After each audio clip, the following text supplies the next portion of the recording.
No administration has accomplished more in the first 90 days. That includes on military, on the border, on trade, on regulation, on law enforcement. We love our law enforcement, and on government reform. It's hard to believe I've been president almost 100 days, and I've already done so much. It's hard to keep track of it all.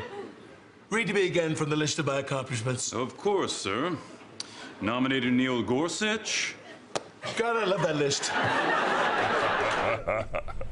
With the 100-day mark looming, President Trump was back on the road with a swing through Kenosha, Wisconsin, to tout his Buy American, Hire American message on manufacturing. Though the Washington Post points out that the president's own companies often deviated from that principle in the past. The president also signed an executive order targeting the H-1B visa program, which the administration says undercuts American jobs by using cheaper foreign workers and driving down wages. And President Trump also took on other aspects of his agenda, promising tax reform very soon, pending approval of a health care bill.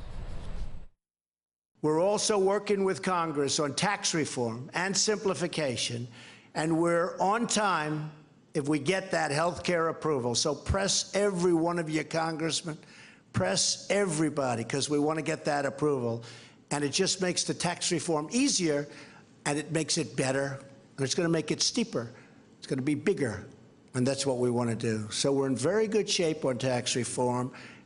We have the concept of the plan. We're going to be announcing it very soon. But health care, we have to get the health care taken care of. And as soon as health care takes care of, we are going to march very quickly. You're going to watch. We're going to surprise you. Right, Steve Mnuchin? Right? We'll be making big investments in rebuilding our military and repairing our badly depleted infrastructure. And that'll happen soon also. Infrastructure, big infrastructure bill. Probably use it with something else that's a little bit harder to get approved in order to get that approved. But infrastructure is coming, and it's coming fast. You know, we've heard about, Mika, alternate facts. Yeah. Right? This, you got to put this more in the basket of an alternate reality, because they lost on health care reform. And remember, they went back the second time to try again. That ended up even worse. And now he's shocked everybody after saying, well, we're going to go to tax reform. Now I say, no, we're going back to health care reform.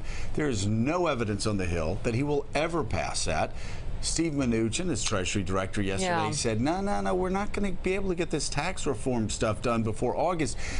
These Republican members are going to be going to town hall meetings during their August recess, having passed nothing. Well, that's what I'm wondering is, what are the Republicans in the Senate and the House thinking when they're hearing this? What's the possibility of getting any points on the board? Because that's what they need, right?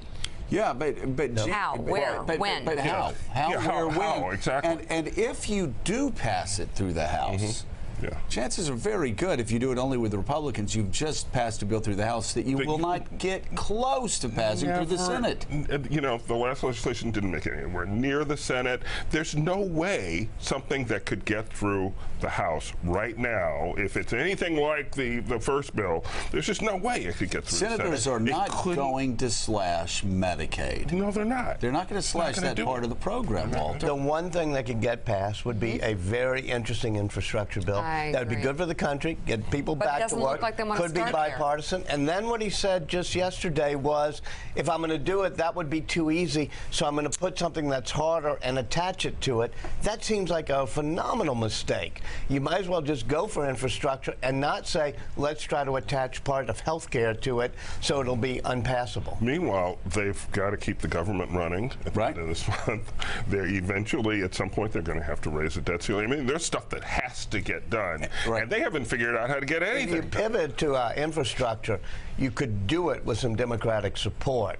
But they have yet to show, even though I predicted they would show, and so far I've been wrong, any inclination to say, why don't we get some Democratic support? Aren't Republicans seeing this as self-destructive? I mean, to your point, I think we need to step back. They will go into August recess, in all likelihood, with 0 legislative accomplishments. They'll have the Neil Gorsuch nomination and a few executive orders, and literally But no health care reform. No health care, no tax, no infrastructure. Reform, no None of this stuff is going to reform. happen unless he makes a fairly sharp deviation from his current governing strategy, and you just don't see it on the horizon. Is there anyone telling him? I mean, maybe he's hearing it from us, but I mean, is there anybody telling him on the inside these aren't going to work? It doesn't really matter because he shows himself capable of getting a good advice, and then he gets in the middle of the Wall Street Journal interview, Sam, and he completely changes his position. And on health care reform, remember after he lost, he said, we went to Paul Ryan's way,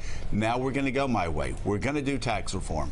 And then he changes and goes back and says he's going back to health care reform. There is no evidence. Healthcare is like such a perfect microcosm for the broader governing strategy here, which is he tried with Republicans and he failed. He suggested he would then go to Democrats for a healthcare bill to craft something in a bipartisan fashion. And then subsequently he threatened Democrats by withholding these co-insurance payments, which are vital for the individual market. You can't negotiate with a party that you're constantly bludgeoning and threatening and calling stupid. It just doesn't work. The fact is he's not proven himself, Mika, yet to have the discipline to be able to carry out his strategy more than 24 hours. And with that being the case, you know, he insults the Freedom Caucus, he praises the Freedom Caucus, he insults the Freedom Caucus, he reaches out to Democrats, he insults the Democrats.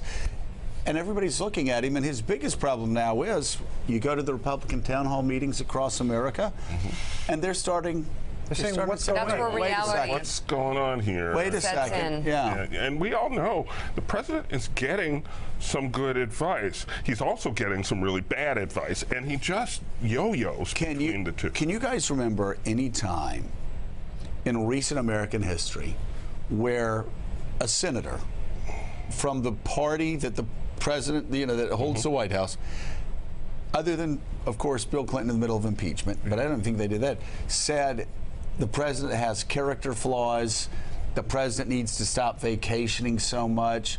What Jody Ernst said yesterday, and these are things that resonate with Jody. Stunning.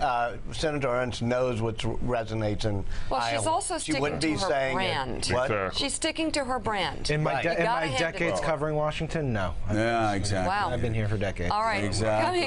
The character. That's 2 years. He was watching Teletubbies when George W. Bush was first elected. I know, But very knowledgeably watching those Teletubbies. It was the Howard Baker crew during Nixon. Yeah, that was an interesting time to be in D.C., if I remember. Thanks for checking out MSNBC on YouTube, and make sure you subscribe to stay up to date on the day's biggest stories. And you can click on any of the videos around us to watch more from Morning Joe and MSNBC. Thanks so much for watching.